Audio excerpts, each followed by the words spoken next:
Welcome.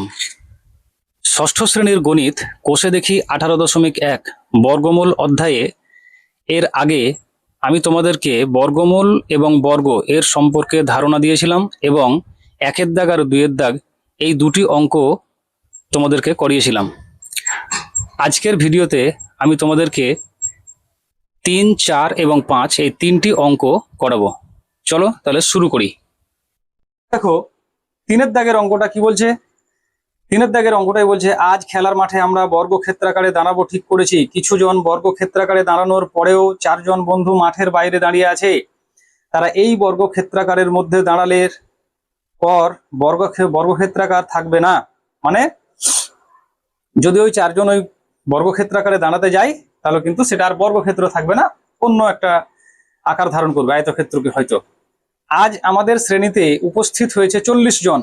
এই বর্গক্ষেত্রাকার সজ্জার প্রতি সারিতে তাহলে কতজন দাঁড়িয়েছি হিসাব করি। এই হলো তিনের দাগের অঙ্কটা। কি বুঝলে তাহলে অঙ্কটাই বলছে যে আজকে ক্লাসে 40 জন ছাত্র উপস্থিত হয়েছে, ঠিক আছে? তো 40 জন ছাত্রের মধ্যে তারা ঠিক করলো যে আমরা একদম বর্গ আকারে দাঁড়াবো। মানে মনে করে নাও যে এইভাবে তারা দাঁড়াবে ঠিক করেছে। এই হচ্ছে বর্গক্ষেত্র। মনে করো এটা বর্গক্ষেত্রের 4টি বাহুই সমান। এবার তারা কিন্তু এইভাবে দাঁড়াবে ঠিক করেছে। মানে এখানে একজন, এখানে একজন, এইভাবে মনে করো এখানে একজন, 1 2 3 4 5 6। তো এইদিকেও 6 জন, 2 3 4 5 6, এইভাবে।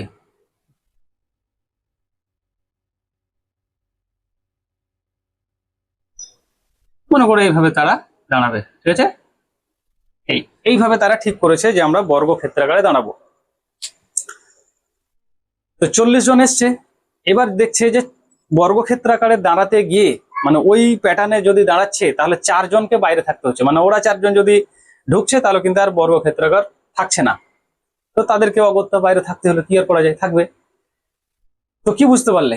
40 জনের মধ্যে 4 জনকে বাইরে থাকতে হচ্ছে, তাহলে বাদ বাকি 36 জন তাহলে ওই প্যাটার্নের মধ্যে থাকবে।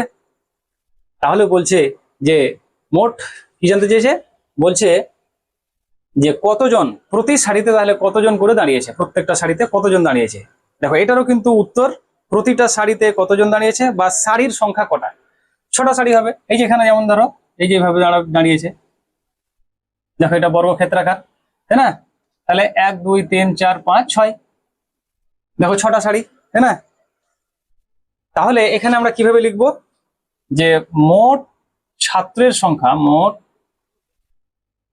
ছাত্র সমান হচ্ছে 40 জন। ক্লিয়ার? আচ্ছা, বর্গক্ষেত্রের বাইরে বর্গক্ষেত্রের বাইরে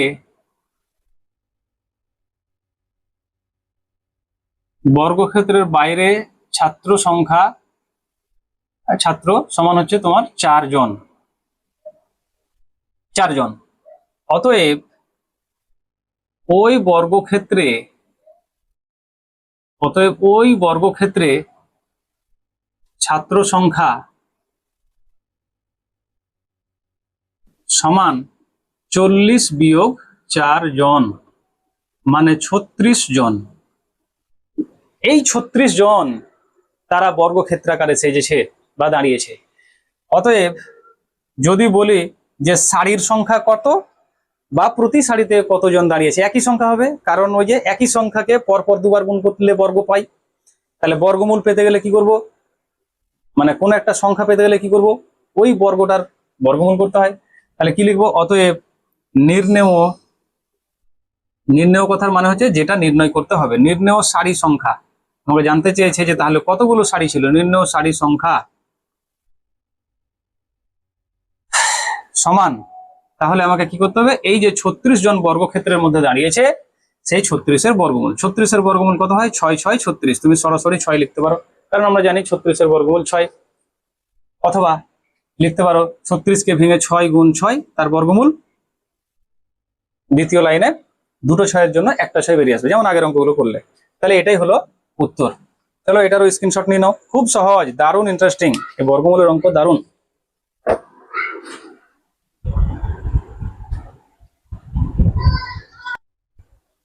দেখো এবার 4-এর দাগের অঙ্কটা দেখো। 4-এর দাগের অঙ্কটাই বলছে পাড়ার সুকান্ত স্মৃতি গ্রন্থাগারের সদস্যদের প্রতিটি সদস্য সংখ্যার সমান সংখ্যক চাঁদা দেওয়ায় মোট 729 টাকা চাঁদা উঠেছে। গ্রন্থাগারের সদস্য কতজন হিসাব করি।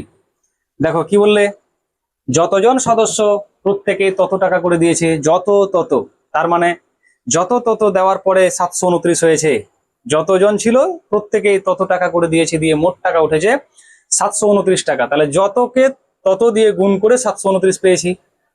তাহলে ওই যত তত কত কত ছিল, যত তত কত ছিল সেটা পেতে গেলে তাহলে আমাকে বর্গমূলে যেতে হবে। ঠিক সেই রকম, যেমন 3কে 3 দিয়ে গুণ করে 9 পেলাম, তাহলে 3 পাবো কিভাবে, 9 এর বর্গমূল করলে।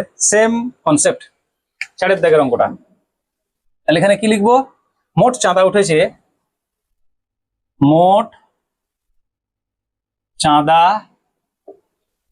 চাঁদা সমান 729 টাকা। 729 টাকা। অতএব সদস্য সংখ্যা জানতে চেয়েছে, তাই না? জানতে চেয়েছে গ্রন্থাগারের সদস্য কতজন ছিল। অতএব সদস্য সংখ্যা সমান রুট 729।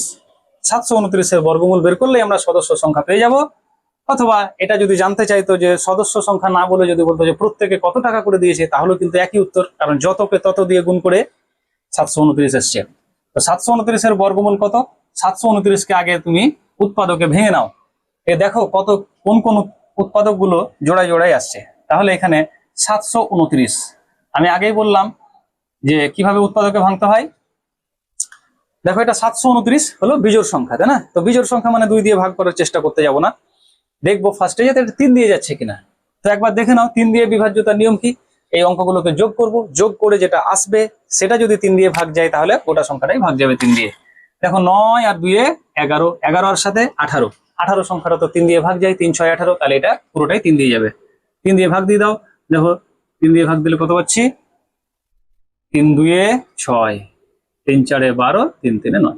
আবার দেখো বিজোড় সংখ্যা এলো, যোগ করে দেখে নাও, 4 আর 3 এ 7 আর 2 এ 9, 9 মানে 3 দিয়ে ভাগ যাবে, তাহলে 3 দিয়ে যাচ্ছে, 3 8 এ 24, 3 1 এ 3। দেখো 8 আর 1 এ 9, আবার 3 দিয়ে যাবে, 3 7 এ 81 হয়। তোমরা একটু দেখে নেবে এটা কিভাবে হচ্ছে। আবার 3 9 27 আর 3 3 এ 9। তাহলে এই দেখো 729 কে ভেঙে আমি এতগুলো 3 পেলাম। তাহলে আমি 729, এই যে রুট 729, এই 729 কে ভেঙেই না এগুলো পেলাম। তাহলে 729 এর জায়গায় আমি এগুলোর গুণফল লিখতে পারি। 729 কথার মানে হলো 1 2 3 4 5 6, 6টা 3 এর গুণফল। তাহলে 2 3 3 4 5 6। এবার কি বললাম, বর্গমূলের চিহ্নটার ভেতরে যতগুলো থাকবে সেগুলোর মধ্য থেকে জোড়ায় একটা করে বাইরে আনতে হবে। দেখো এক জোড়ার জন্য এটা হলো এক জোড়া, একটা 3, এটা হলো এক জোড়া, একটা 3, আবার দেখো এক জোড়া, তাহলে আর একটা 3, 3টে 3 বাইরে এলো। এই বর্গমূল চিহ্নটার বাইরে 3টে 3 এলো, 6টা ছিল 3টে এলো। এবার এগুলোর গুণ করে নাও, 3 3 এ 3 3 9, 3 9 3 3 9 3 9 27। তাহলে আমি কত পেলাম উত্তর, 729 এর বর্গমূল 27। তাহলে সদস্য সংখ্যা হলো 27 জন, এটাই উত্তর, অ্যান্সার। স্ক্রিনশট নিয়ে নাও।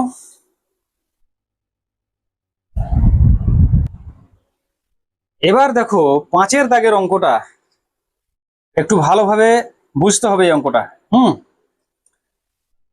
এক্স ধরেতে খুব সহজে করা যায়, কিন্তু তোমাদের এখানে এক্স ধরার কোনো স্কোপ নেই, তাই এটা করাতে পারছি না এইভাবে। দেখো 5 দাগেটা বলছে, রঘুনাথপুর গ্রামের একটি পুকুর সংস্কার করতে যতজন লোক কাজে লেগেছিলেন তারা ততদিন কাজ করে মোট 12,375 টাকা পারিশ্রমিক পেলেন। প্রত্যেকের দৈনিক পারিশ্রমিক যদি 55 টাকা হয় তবে কতজন ওই কাজে যোগ দিয়েছিলেন হিসাব করি। কি বুঝলে, তাদের মোট পারিশ্রমিক যতজন ততদিন কাজ করেছে, মানে মনে করো 10 জন লোক ছিল, তাহলে তারা 10 জনে 10 দিন কাজ করেছে। যদি 15 জন লোক ছিল তাহলে 15 দিন কাজ করেছে। 100 জন লোক থাকলে 100 দিন কাজ করেছে। যতজন লোক ছিল তত দিন কাজ করেছে। আর প্রতিটি শ্রমিকের দৈনিক মজুরি হচ্ছে 55 টাকা বলে দিয়েছে। তো এবার হিসাব করো, যতজন ততদিন কাজ করেছে, আর প্রত্যেকের মজুরি বলছে দৈনিক 55 টাকা, দিয়ে তারা টোটাল পারিশ্রমিক পেয়েছে 12,375 টাকা। তো টোটাল যে পারিশ্রমিক 12,375, যদি আমি এই 12,375-কে, তাহলে দেখো প্রথম কথা হচ্ছে যে একটু ভাবো, যতজন তত দিন, তাহলে জন আর দিন এই দুটোর গুণফল পাচ্ছি আমি। যতজন ছিল প্রত্যেকে ততদিন কাজ করেছে। এখানে কিন্তু টাকার সম্পর্ক আসছে না, দেখো এখানে কিন্তু টাকার গল্পটা এই লাইন পর্যন্ত নেই। যতজন ততদিন, তাহলে জন আর দিন আছে, এখানে কিন্তু টাকা নেই এই লাইনটা পর্যন্ত। তা আমি যদি যতজন আর তত দিনকে গুণ করি, একটা কোনো সংখ্যা তাকে সেটা দিয়ে গুণ করলাম, যে একটা কিছু আসবে। কিন্তু বলছে যে তারা মোট পারিশ্রমিক পেয়েছে 12,375 টাকা।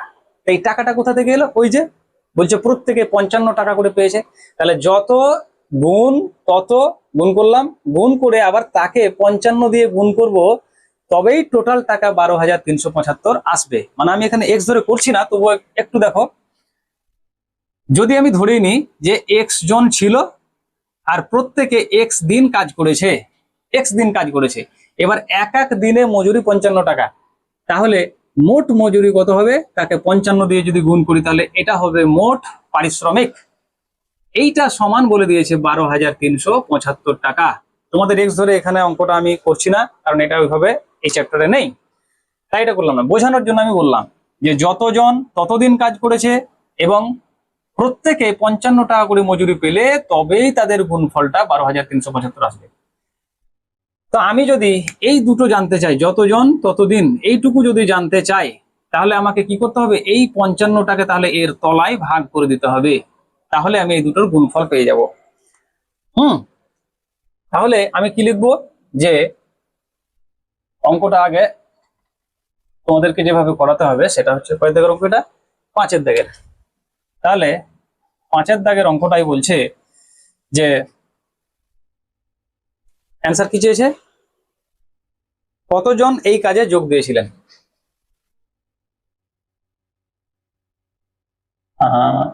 55 জন, তাই না? 55 টাকা করে পার ডে। মোট পারিশ্রমিক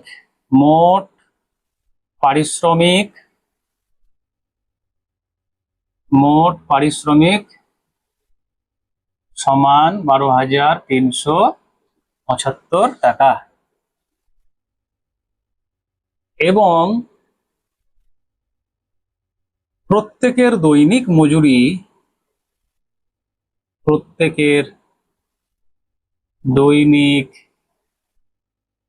মজুরি সমান 55 টাকা। সুতরাং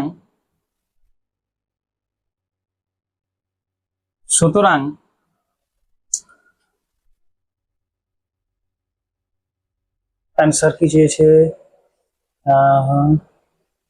কতজন যোগ দিয়েছিলেন? অতএব শ্রমিকের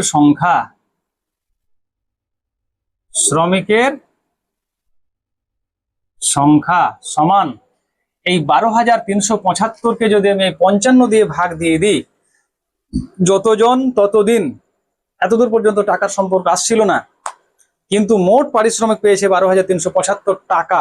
এই টাকাটা কখন ঢুকলো? যেহেতু প্রত্যেকের দৈনিক মজুরি 55 টাকা, তাহলে যদি আমি ওই 55 টাকা দিয়ে যদি 12,375-কে ভাগ করে দিই, মানে 55 টাকা যদি কেটে দিই, বাদ দিয়ে দিই, তাহলে যতজন ততদিন এর গুণফলটাই থেকে যাবে। নিয়ে কতজন ছিল বা কতদিন হলো সেটা বের করতে হলো বর্গমূল, তাই না? তাহলে সেই জন্য শ্রমিকের সংখ্যা, মানে কতজন শ্রমিক ছিল সেটা বের করতে গেলে তাহলে আমি বর্গমূল করতে হবে। কার বর্গমূল করব?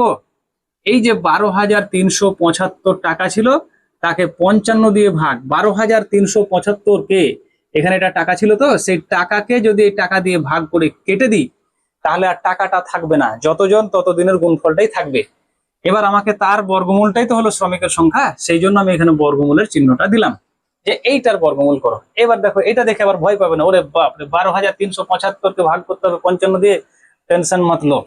কি করতে হবে? এখানে রুট ওভার অফ, দেখো এই সংখ্যাটার লাস্টে দেখো তো 12,375-এর শেষে 5 আছে, 55-রও শেষে কিন্তু 5 আছে, তাই না?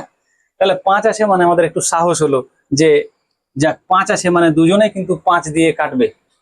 তো দেখো 12,375-কে যদি 5 দিয়ে ভাগ দাও বা কাটো তাহলে কত হবে দেখো, 5 দিয়ে কাটলে কত হবে, এই দেখো 12,375-কে যদি আমি 5 দিয়ে ভাগ দিই তাহলে কি হবে, 5 দুইয়ে 10, 2 নামলো, 3 নামলো, 5 চারে 20, 3 নামলো, 7 নামলো, 5 সাতটা 35, 2 নামলো, 5 নামলো, 5 পাঁচে 25, তাই না? তাহলে 24,75 পেলাম। তাহলে 5 দিয়ে যদি কাটি তাহলে উপরে পাচ্ছি 24,75, আর 55-কে যদি 5 দিয়ে কাটি তাহলে 5 11 55, তাই না? এত দূর হলো। আবার দেখো এবার দেখো এই 2 4 7 5, 2 4 7 5 একে যদি আবার আমি 11 দিয়ে কাটি, দেখো মানে 11 দিয়ে কাটাকাটি করা মানে 11 দিয়ে ভাগ করা, 11 দুয়ে 22, 2 নামলো, 7 নামলো, আবার 11 দুয়ে 22, 7 থেকে 2 বাদ দিলে 5 হয়, এখানে 5 নামে, 5 11 55, তাহলে 225 পেলাম, তাই না? 225। এবার দেখো কিছু জিনিস, কিছু বর্গ তোমরা মুখস্থ রাখবে। এটা তোমাদের অঙ্ক করার সময়, যতদিন পর্যন্ত তোমরা অঙ্ক করবে, যত ক্লাস পড়াশোনা করবে, এগুলো কিন্তু খুবই কাজে দেবে। তোমরা চেষ্টা করবে 1 থেকে, তোমরা এখন যেহেতু ক্লাস 6-এ পড়ছো, তোমরা চেষ্টা করবে 1 থেকে 20 পর্যন্ত, অন্ততপক্ষে 1 থেকে 20 পর্যন্ত সংখ্যাগুলোর বর্গ মনে রাখার। 1 1-এর স্কোয়ার 1, 2-এর স্কোয়ার 4, 3-এর স্কোয়ার 9, এইভাবে 20-এর স্কোয়ার 400 পর্যন্ত তোমরা মুখস্থ রাখার চেষ্টা করবে, তাহলে খুব সুবিধা হবে। দেখবে এই 20 আস্তে আস্তে 15-র স্কোয়ার এক জায়গায় থাকবে, দেখবে 15 15 225, এইগুলো একটু মনে রাখবে, তাহলে সুবিধা হবে। 225-এর বর্গমূল কিন্তু 15 হয়। এবার তুমি বলবে যেটা যদি মুখস্থ না থাকে তাহলে কি, তাহলে তোমাকে আবার সেই, এটা আমি একটু মিটাচ্ছি, তাহলে তোমাকে 225-কে আবার ওইভাবে ভাঙতে হবে, উৎপাদকে বিশ্লেষণ করতে হবে। দেখো শেষে 5 আসে মানে এটাকে 5 দিয়ে ভাগ যাবে, তাই না? তাহলে 5 4-এ 20, 2 নামলো, 5 নামলো, 5 5-এ 25, আবার 5 দিয়ে যাবে, 5 9 45, 9টা 3 দিয়ে যাবে, 3 3-এ 9। তার মানে কি পেলাম, তোমাকে এক ধাপ বেশি খাটতে হবে। দেখো 15-র জায়গা এখানে কি করবে, 225-কে আমি ভেঙে কি পেলাম, দুটো 5 দুটো 3, তাহলে 5 গুণ 5 আর 3 গুণ 3, দুটো 5-এর জন্য একটা 5, দুটো 3-এর জন্য একটা 3, দিয়ে 5 3-এ 15। দেখো তোমাকে দুটো স্টেপ একটু বেশি করতে হলো। আর যদি তোমার ওটা মুখস্থ থাকে তাহলে সরাসরি তুমি 225-এর বর্গমূল 15, শ্রমিকের সংখ্যা কিন্তু, শ্রমিকের সংখ্যা 15 জন, এটা জন, সো দিস ইজ অ্যান্সার, এটাই হলো উত্তর। চলো এটার স্ক্রিনশট নিয়ে নাও।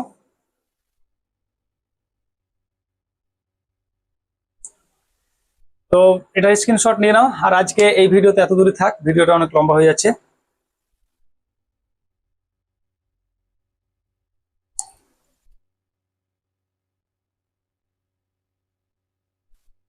স্ক্রিনশট নেওয়া হলো, ঠিক আছে? তাহলে তোমরা প্র্যাকটিস করো, এটা বেশি বেশি করে প্র্যাকটিস করো, আর কেমন লাগলো কমেন্টে জানাবে।